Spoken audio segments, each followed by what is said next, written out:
Imagine having 33 brilliant colleagues available around the clock, each costing less than a cup of coffee per day. You give them a project, they come back with code, analysis, and insights, and they never complain about the hours. This isn't hypothetical. People are running dozens of frontier AI subscriptions right now, treating them like a distributed team of super smart collaborators. It's the biggest productivity unlock of our lifetime. Today, we are walking through 16 stories about what's actually happening at the frontier of artificial intelligence, from models that fit in a text file to agents running entire companies. Let's dive in. Here's something that should honestly blow your mind. A model called Qwen 3.5, at just 0.8 billion parameters, is doing real-time video captioning on a Mac Studio, streaming descriptions for every frame, under a second each. 269 frames, one tiny model. In the same era, Mini CP-M Llama combines vision and language at sizes small enough to fit on consumer hardware. Just a few years ago, vision models needed clusters. Now they run on your desktop. And the prompt itself is also getting leaner. Microsoft released LLM Lingua, a tool that compresses prompts and key-value caches up to 20 times with barely any performance loss. Instead of feeding the model everything, you feed it the distilled essence of what matters. The pattern is unmistakable. Intelligence is shrinking. The models that used to need a server rack now fit in your pocket. Cohere Launch Command R+, a model built specifically for enterprise workloads from day one. Not made good at everything and left to figure out. Instead, optimized for what businesses actually need. Retrieval augmented generation, tool use, complex instructions, and 10 languages. But you don't need to build everything from scratch. FastGPT is a knowledge system where you feed it all your documents, and it organizes, groups, and indexes them automatically. Ask it anything, and it finds answers inside its organized brain. It's like giving your company a librarian who reads everything and never forgets. Raw models are impressive, but what happens when models start managing other models? Block open-sourced an AI agent called Goose. The clever part isn't just that it exists, it's that you can redirect Goose mid-task. Most agents barrel forward on their initial plan. Goose adapts. It changes direction in the air, like its name suggests. But the real mindbender comes from Ramp Labs. They built a system of 1,000 AI monitors, one for every 75 lines of code, watching production, triaging alerts, and proposing fixes without human intervention. When a monitor fires, an agent reproduces the issue in a sandboxed environment, pushes a fix, and notifies the team on Slack.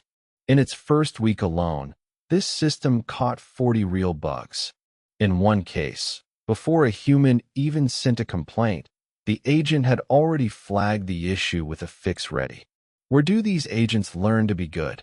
Microsoft Research Montreal created Debug Gym, a text-based environment where language models practice interactive debugging.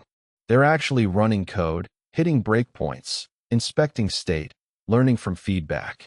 They released Frog Boss at 32 billion parameters and Frog Mini at 14 billion, both trained specifically for debugging. And this focus on narrow expertise is exactly where the field is heading. A developer named Dex tried every agent framework, talked to dozens of founders, and came to a surprising conclusion. Most successful AI systems don't follow the "here's your prompt, here's a bag of tools" pattern. They're well-engineered software with LLM capabilities surgically inserted where they actually help. No monolithic agents. Just small, focused loops doing one thing exceptionally well. Dex documented these patterns in a guide called 12-Factor Agents. The pragmatic engineer documented Craft Docs, a 5-year-old company with over 50,000 paying customers. During Christmas break, their founder built Craft Agents, a visual coding agent with strong opinions about workflow. The results were jaw-dropping. Customer support got so productive they might ditch Zendesk. Marketing started building web pages without engineers. HR built integrations on their own. And at the personal level, someone captured the frontier AI mindset perfectly.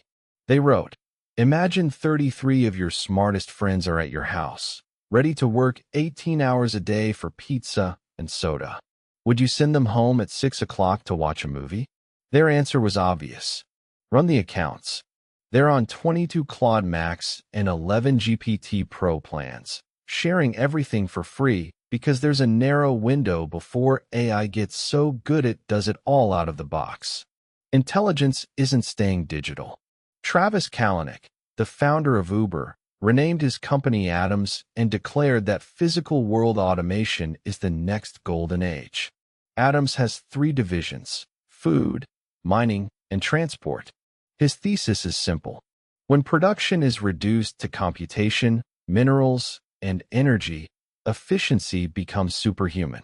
Everything in civilization is mined or grown, manufactured, and moved.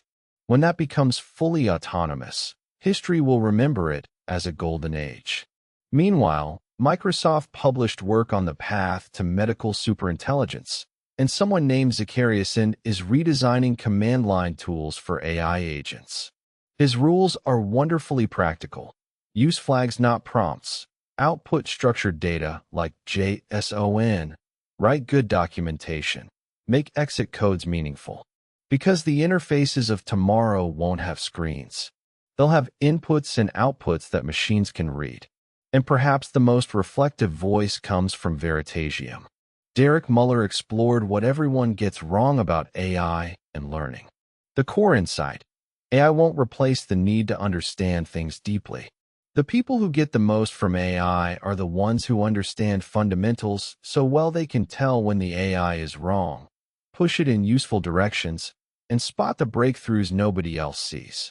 Here is what all of this adds up to.